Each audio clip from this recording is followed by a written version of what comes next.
Hi there, ladies and gentlemen. This is Chris Brown and Dave Fleshman as we get ready to talk more about bento.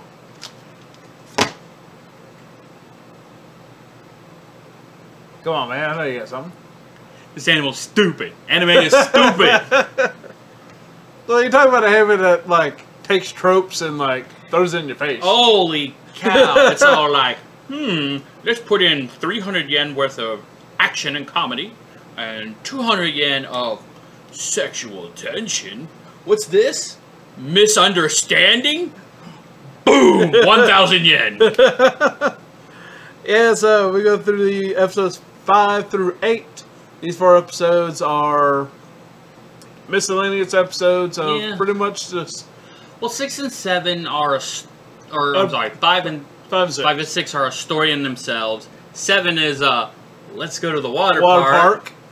And then 8 kind of gets us started on a new arc in a bit. Do you know that because you've seen it? I know because I've seen it, to be fair. Fair. But it doesn't quite lean that direction yet. We just get introduced to a couple of characters that are a little eccentric. And their story is self-contained in episode 8.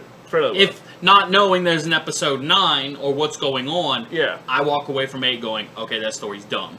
I mean, done. Done. Done. I really meant done this time. Wow. Ladies and gentlemen, we go through episodes 5 and 6 where bit of a turf war is kicking off. Man who calls himself by the Monarch.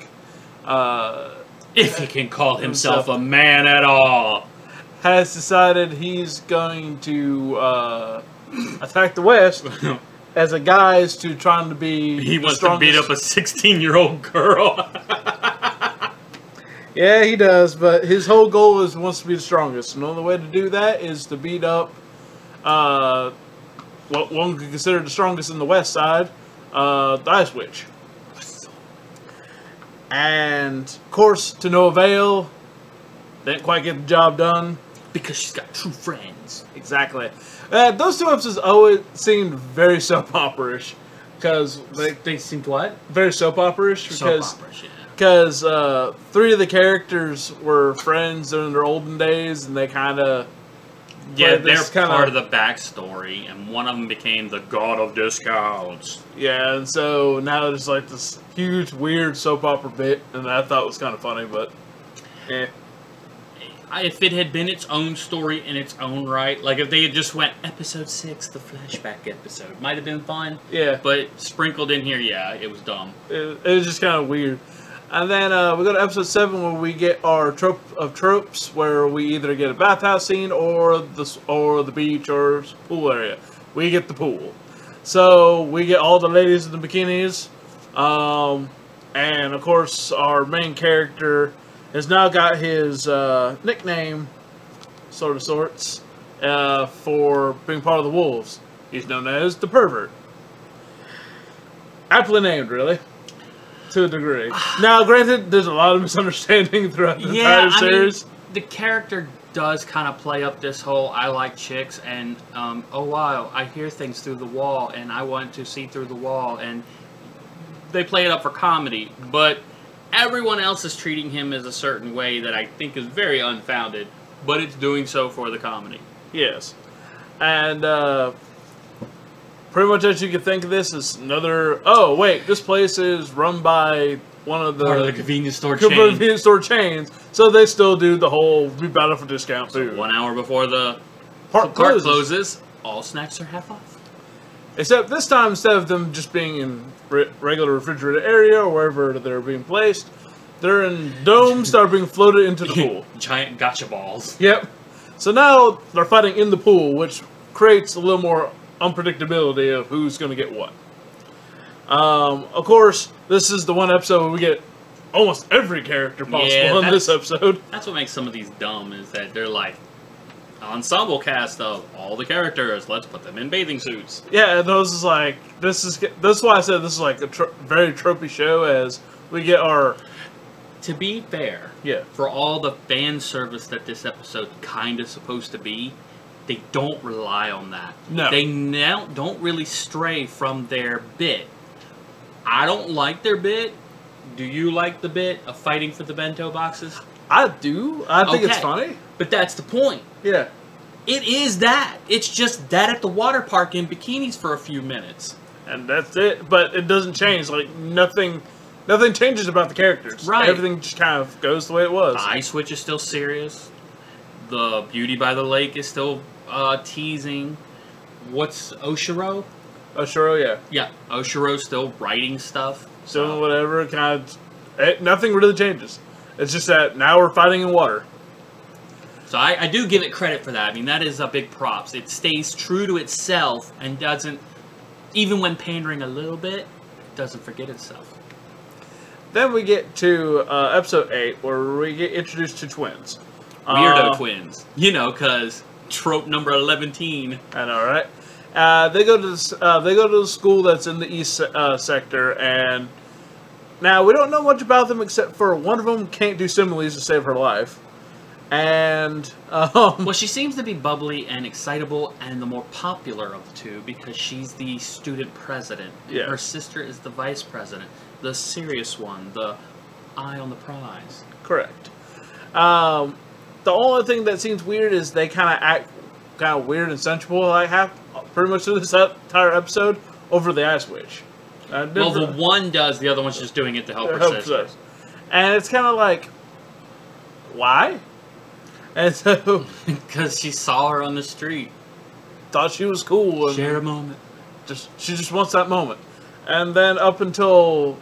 now to put in perspective, they're at the hospital because Sato decides his little gaming console was worth his life jumping out of a five-story building. So...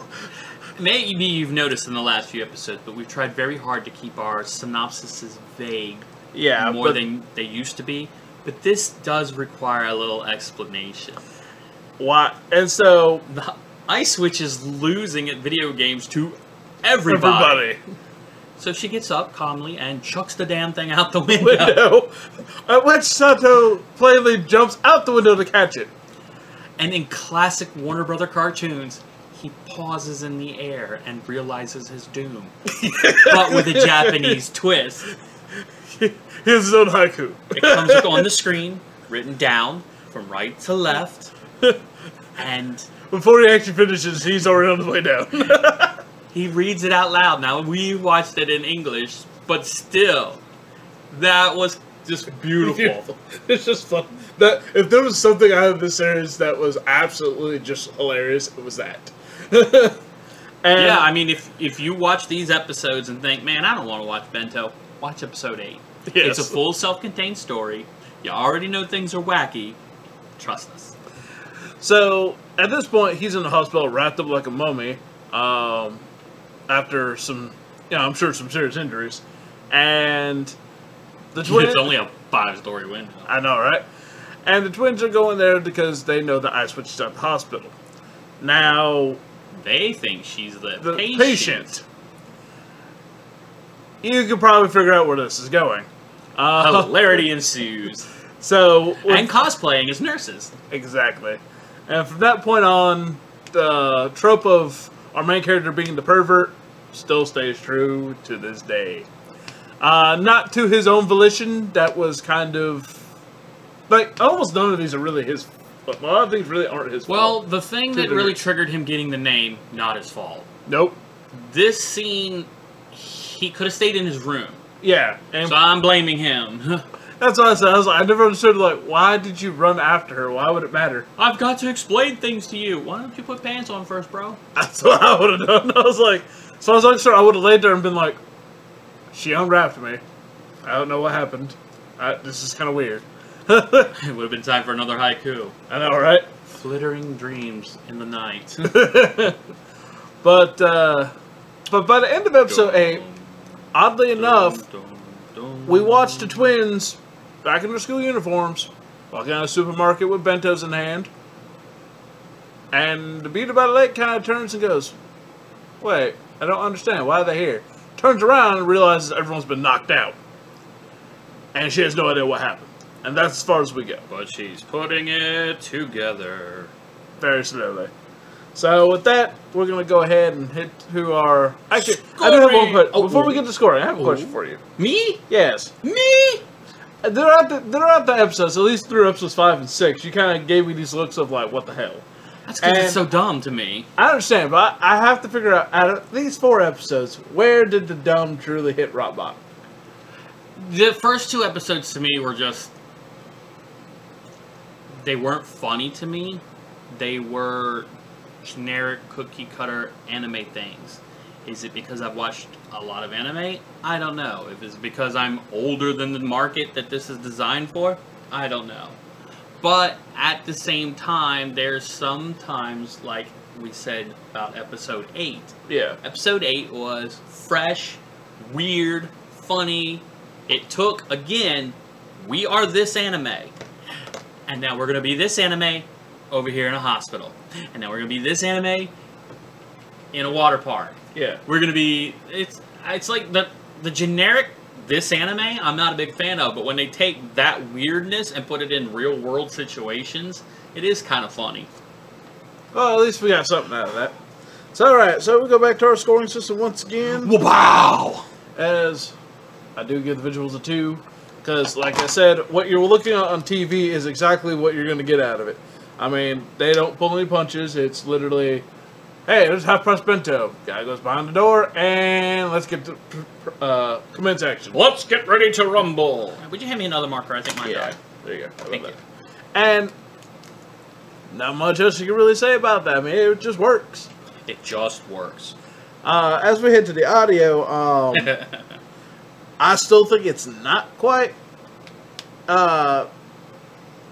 anything special, you know. It does its job. You know, you get the same powers, you get the same, you get the same sound effects that you normally do. I mean, it's fighting. I mean, for all intents and purposes, it has a little bit of slice of life to it, but this, all intents and purposes, all action. I think the slice of life of this, and we can segue this into the story, perhaps. Sure. I think the slice of life here is not its goal. It's just part of the vehicle to deliver the jokes. It really And is. that's why I give the story just a 1. Because there isn't one. There's just enough not to go, this is the stupidest thing I've ever watched. It's not Dragon Ball. But my thought process to this was, I don't think it needs a ongoing story because it seems very. It seems like it's supposed to be a gag series too. Yeah, no, it is. And that's where you get the whole like the stupid jokes and all that kind of stuff comes in. I may be being mean to the stories, to the anime series. I'm doing so because it doesn't tickle my fancy. It doesn't do anything for me one way or the other. So while I don't like it, it doesn't mean it doesn't do something. And I will just say again, what it decides to do, it sticks to it, does it well. And as for overall enjoyment, personally myself, I give it 2 stars because I think the whole idea of them fighting over the half-price bento is very comical to me. And with these last 4 episodes where they're taking it from not just your regular supermarket to poolside to now we got this whole hospital Misadventures in the hospital. Yeah. And I'm like, okay, but it doesn't change what the show was going for. My enjoyment is a 1, and I'll tell you this. Since we last watched it, I actually look forward to watching a few more.